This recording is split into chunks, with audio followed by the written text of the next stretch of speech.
Hi ladies and gentleman, I hope you are doing well. तो मैं सत्यम श्रीवास्तव आप सभी का अपने इस छोटे से यूट्यूब चैनल पर स्वागत करता हूं और आशा करता हूं कि आप लोग अच्छे होंगे और आप लोगों की प्रिपरेशन भी अच्छी चल रही होंगी दोस्तों। तो दोस्तों आज से हम लोग यूपी लेखपाल की जो वैकेंसी जो आने वाली है उसी से रिलेटेड यहाँ पर क्लासेस स्टार्ट कर रहे हैं। और सबसे पहला जो क्लास होगा वो हम लोग डिस्कस करेंगे यूपी लेखपाल के जो प्रीवियस ईयर के जो क्वेश्चन पेपर हैं उनको हम लोग एनालाइज करेंगे, उसको डिस्कस करेंगे कि कौन कौन से किस टाइप के क्वेश्चन पूछे गए हैं। इसमें आपको 2015 से लेकर के 2015 से लेकर के 2018 तक 2008 से लेकर के 2015 तक के जितने भी यहाँ पर पेपर्स हुए हैं, चाहे वो राजस्व लेखपाल के हुए हों या फिर चकबंदी लेखपाल के, उसको हम लोग यहाँ पर डिस्कस करने वाले हैं सर एंड मैम। तो दोस्तों अगर आपको ये वीडियो अच्छी लगती है तो लाइक शेयर और सब्सक्राइब करना बिल्कुल मत भूलिएगा।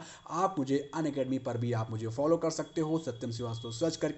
साथ ही साथ आप मुझे इस पीडीएफ को मतलब कि इस पीडीएफ इस मतलब जो ये जो क्लास हो रही है इसका पीडीएफ आप मेरे टेलीग्राम ग्रुप से डाउनलोड कर सकते हो। उसका जो लिंक है वो नीचे डिस्क्रिप्शन बॉक्स में आपको दिया रहेगा। तो चलिए स्टार्ट करते हैं और देखते हैं। तो सबसे पहला जो हम लोग डिस्कस करेंगे वो 2015 को हम लोग यहाँ पर 2015 के जो पेपर हुआ था 13 सितंबर 2015 को, उसको हम लोग यहाँ पर डिस्कस करेंगे। और सबसे पहला जो पोर्शन उठाएंगे वो उठाएंगे हम लोग हिंदी को उठाएंगे।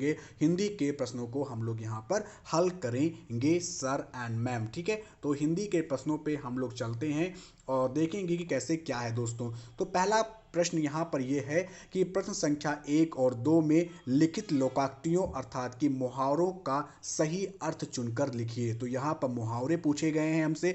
तो जो यहाँ पर है खिसियानी बिल्ली खंभा नोचे, तो खिसियानी बिल्ली खंभा नोचे का अर्थ क्या हुआ? तो पहला ऑप्शन है अपनी शर्म छिपाने के लिए व्यर्थ झुंझुलाना, या फिर अपनों से बड़ों पर क्रोध करना, या फिर कायरतापूर्ण व्यवहार करना, या फिर किसी बात पर शर्मिंदा होकर क्रोध करना। तो इसका मैं आशा करता हूं कि आप लोगों ने आंसर दिया होगा। तो इसका सही आंसर जो है वो है ए आंसर है, अर्थात कि अपनी शर्म छिपाने के लिए व्यर्थ झुंझुलाना दोस्तों। ठीक है, तो ऑप्शन नंबर ए हमारा यहाँ पर सही हो जाएगा। ठीक है, दूसरा दूसरा प्रश्न यहाँ पर है दोस्तों। दूसरा प्रश्न यहाँ पर है वो है हमारा कांट की हांडी बार बार नहीं चढ़ती। तो कांट की हांडी बार बार नहीं चढ़ती, इस मुहावरे का अर्थ क्या है? तो पहला ऑप्शन ए है कि लकड़ी का बर्तन अग्नि से जल सकता है, या दुर्भाग्य की मार बार बार नहीं होती है, या फिर बुरे दिन हमेशा नहीं रहते हैं, या फिर छल कपट का व्यवहार हमेशा नहीं चलता है। तो दोस्तों इसका जो राइट आंसर होगा वो होगा ऑप्शन नंबर डी होगा, अर्थात कि छल कपट का व्यवहार हमेशा नहीं चलता है दोस्तों। ठीक है, तो अगर आपको वीडियो अच्छी लग रही है तो लाइक शेयर और सब्सक्राइब करना सबसे इंपॉर्टेंट चीज़ है दोस्तों। सब्सक्राइब करना बिल्कुल मत भूलिएगा, क्योंकि आपका सपोर्ट मिलेगा तभी मैं इस चैनल को आगे और भी ज़्यादा बेहतरीन बना सकता हूँ दोस्तों। ठीक है, तो आपको कुछ नहीं करना है, बस एक छोटा सा सब्सक्राइब बटन दबाना है और मुझसे मुझे बहुत सारी मोटिवेशन मिलेंगे दोस्तों। तो और दोस्तों प्रीवियस ईयर के जो क्वेश्चन पेपर हैं वो बहुत ज़्यादा इंपॉर्टेंट होते हैं, क्वेश्चन रिपीट भी होते हैं, तो इससे आपकी इसकी इंपॉर्टेंस समझ सकते हो दोस्तों। आगे बढ़ते हैं। तीसरा क्वेश्चन यहाँ पर हमें है कि प्रश्न संख्या 3 और 4 में, प्रश्न संख्या 3 और 4 में निम्नलिखित शब्दों का हमें क्या करना है? विलोम देखना है। तो विलोम छांटना है हमें। तो कृश का विलोम क्या होगा? तो कृश अर्थात कि बिटप होगा, या हष्टपुट होगा, या केस होगा, या फिर भव होगा। तो जो इसका कृश का जो विलोम होगा वो होगा दोस्तों ऑप्शन नंबर बी, अर्थात कि हुष्ट पुष्ट होगा। हुष्ट पुष्ट होगा दोस्तों। अल्पज्ञ क्या क्या होगा? ठीक है, अल्पज्ञ का विलोम क्या होगा? अल्पज्ञ का विलोम क्या होगा? तो सर्वज्ञ होगा, या फिर कृतज्ञ होगा, या फिर अवज्ञ होगा, या फिर अभिज्ञ होगा। तो सर्वज्ञ होगा। अल्पज्ञ में तो मतलब होता है कि थोड़ा बहुत मतलब ज्ञान रखने वाला, और वहीं सर्वज्ञ का मतलब होता है सब चीज़ों को जानने वाले को हम लोग क्या कहते हैं? सर्वज्ञ कहते हैं। तो ऑप्शन नंबर ए हमारा क्या होगा? सही हो जाएगा दोस्तों। ठीक है, आगे बढ़ते हैं, आगे बढ़ते हैं। तो आगे हम दोस्तों बढ़ते हैं, तो आगे हम यहाँ पर आ जाते हैं। ठीक है, 5वां नंबर क्वेश्चन जो हमारा है वो है खूंटी शब्द का बहुवचन बताइए। तो खूंटी शब्द का बहुवचन क्या होगा? खूंटियाँ होगा, या फिर खूंटियाँ होगा, या फिर खूंटियों होगा, या फिर खूंटियों होगा। तो जो ऑप्शन नंबर यहाँ पर सी होगा, खूंटियाँ हमारा सही हो जाएगा। खूंटी का बहुवचन क्या होगा? खूंटियाँ होगा। 6 नंबर पे चलते हैं। तो 6 नंबर पे हमारा क्या है? निम्नलिखित अनेकार्थी शब्द का दूसरा अर्थ बताइए। तो आज अजन्मा का अर्थ क्या होता है दोस्तों? ठीक है, आज अजन्मा का अर्थ क्या होगा? तो दोस्तों आज अजन्मा का मतलब होता है कि जो ना तो जन्म लेता है और ना ही उसकी मृत्यु होती है। तो ऐसा बस एक ही है, और वो है हमारे ईश्वर हैं, ईश्वर हैं। तो ऑप्शन नंबर डी हमारा सही हो जाएगा। डी आंसर हमारा यहाँ पर क्या हो जाएगा? राइट हो जाएगा। यहाँ पर आप इसका एक्सप्लेनेशन भी देख सकते हो, लिखा हुआ है, मैं इसका क्रेडिट किताब को देता हूँ। ठीक है, आगे बढ़ता हूँ। तो निम्नलिखित पे आपको ये चाटना है कि शुद्ध वर्तनी बताइए। तो इसमें से कौन सा इसमें आपको बताना है कि शुद्ध वर्तनी के दृष्टि से शुद्ध है। तो प्रतिनिधि हो गया, ये भी सही लग रहा है। प्रतिनिधि हो गया, ये गलत है। प्रतिनिधि, ये भी गलत है। प्रतिनिधि हो गया, ये भी गलत है। तो ऑप्शन नंबर ए जो हमारा है वो सही हो जाएगा। प्रतिनिधि हम ऐसे ही लिखते हैं, प्रतिनिधि। तो ऑप्शन नंबर ए हमारा क्या है? राइट हो जाएगा।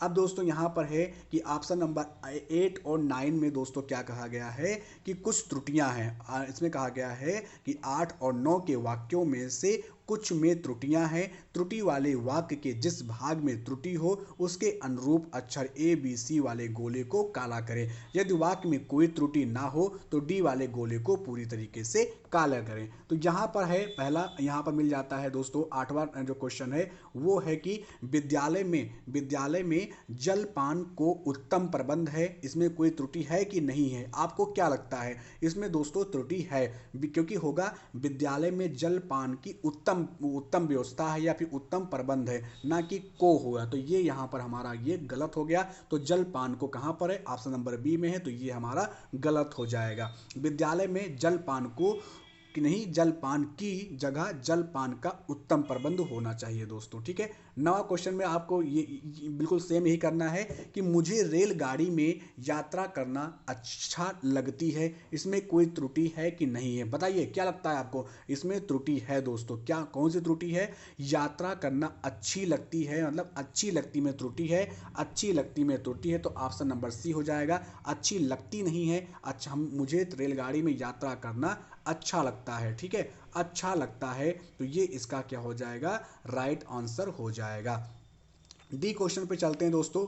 डी क्वेश्चन हमारा क्या कह रहा है? डी क्वेश्चन हमारा कह रहा है कि अब दोस्तों इसमें आपको क्या छाटना है? 10वां क्वेश्चन में तत्सम छाटना है दोस्तों। तत्सम में सोता है कि जो संस्कृत से सेम हो, संस्कृत में ही शब्द होते हैं उन्हें तत्सम कहते हैं। जो संस्कृत में का शब्द है लेकिन उसे अब हम लोग हिंदी में प्रयोग करते हैं तो उसे तद्भव। तो आज ये भी तद्भव है, आग ये भी तद्भव है, आग ये भी तद्भव है। तो अग्र जो है वो हमारा क्या हो जाएगा? तत्सम हो जाएगा। तो ऑप्शन नंबर सी हमारा सही हो जाएगा।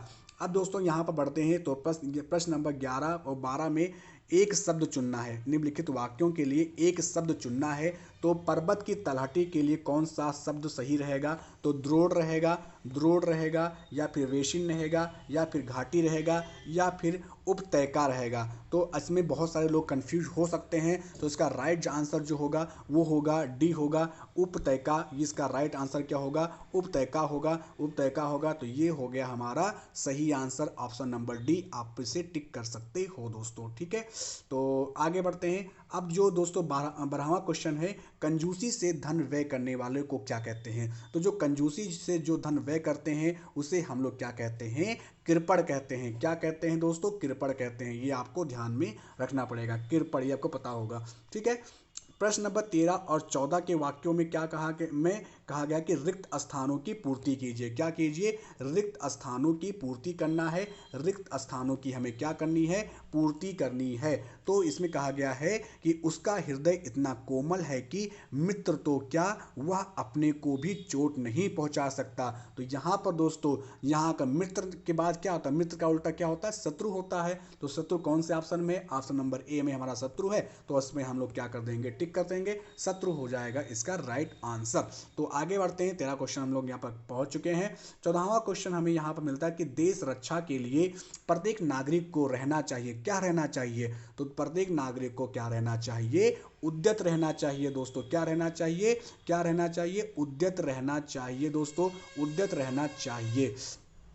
आगे बढ़ते हैं दोस्तों, 15वां क्वेश्चन में अब यहाँ पर आ गए, विलोम शब्द हमें यहाँ पर ढूंढना है। विलोम तो किसका? अरविंद शब्द का पर्यायवाची, सॉरी गाइस, विलोम नहीं, पर्यायवाची, सॉरी, ठीक है। अरविंद शब्द का पर्यायवाची शब्द बताइए। तो अरविंद का जो पर्यायवाची शब्द है वो क्या हो जाएगा? वो हो जाएगा हमारा कमल हो जाएगा। क्या हो जाएगा?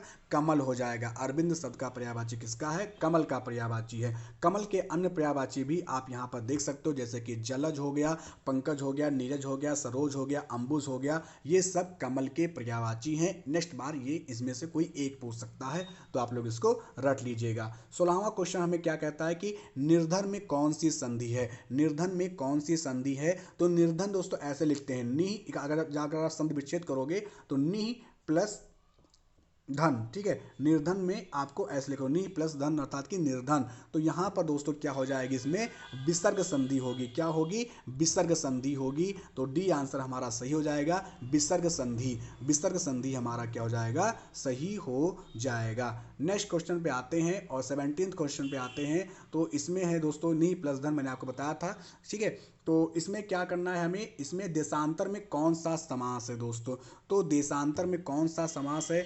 कर्मधारय है या बहुब्रीहि है या दिगु है या फिर द्वंद्व है? तो इसमें दोस्तों कर्मधारय समास है, कर्मधारय समास है। तो आगे बढ़ते हैं दोस्तों। तो अब है दोस्तों अलंकार में, इसमें बताना कौन सा अलंकार है। तो अंबर पनघट में डूबो रही तारा घट उषा नगरी में कौन सा अलंकार है? तो इसमें अनुप्रास अलंकार है कि श्लेष अलंकार है कि रूपक अलंकार है कि उपमा अलंकार है? इसमें से बताना है कौन सा अलंकार है दोस्तों। तो आंसर नंबर सी अर्थात कि रूपक अलंकार है इसमें।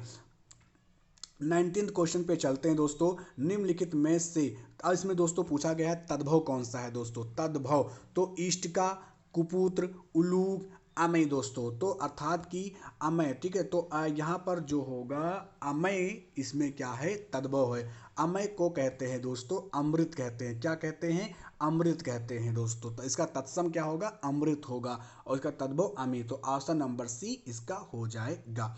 अब कहा गया है प्रश्न संख्या 20 और 21 में लिखित वाक्यों में सही वाक्य का हमें क्या करना है? चयन करना है दोस्तों, ठीक है। तो कर लेते हैं चयन। तो पहला ऑप्शन है तुलसी अवधि के श्रेष्ठ कवि हैं और ब्रजभाषा के सूर हैं।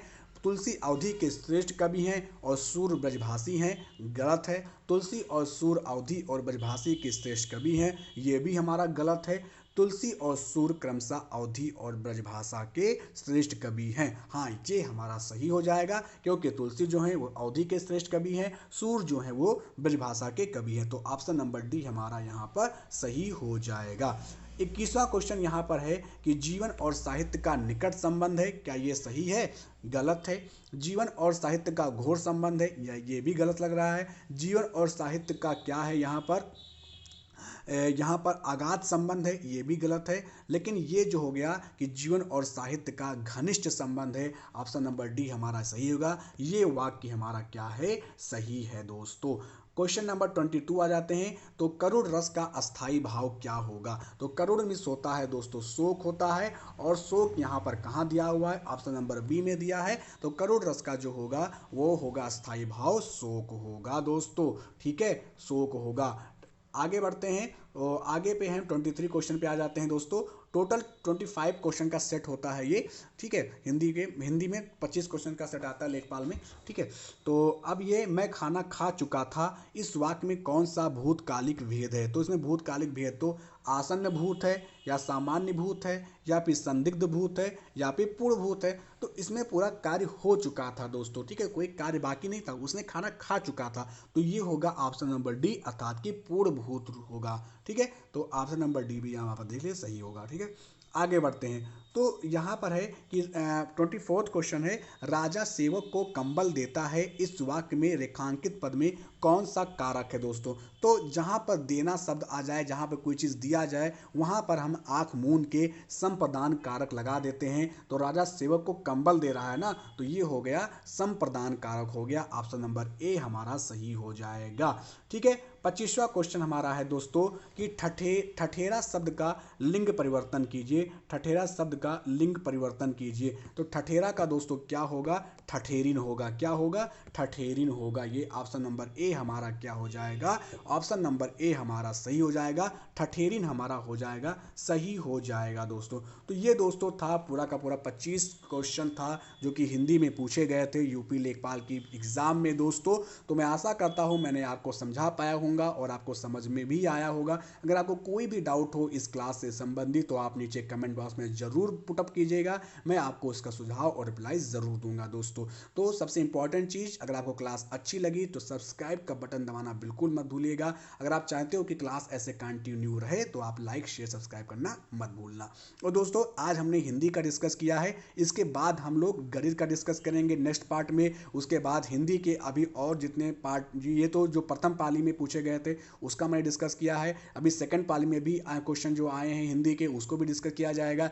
और जितने भी हिंदी के भी और ज़्यादा ये 25-25 का सेट है तो उसको हम लोग पार्ट 1 पार्ट 2 में डिस्कस करते हुए जाएंगे दोस्तों। ज़्यादा लंबी क्लास नहीं बनाएंगे। तो आज हमने हिंदी किया, अब कल लोग कर लेंगे गणित कर लेंगे या फिर कोई और टॉपिक कर लेंगे इसी में जो पूछा गया है। ठीक है, तो मिलते हैं अपने नेक्स्ट वीडियो के साथ, तब तक के लिए आप मेरे साथ बने रहिए। बाय बाय, सी यू, जय हिंद जय भारत दोस्तों।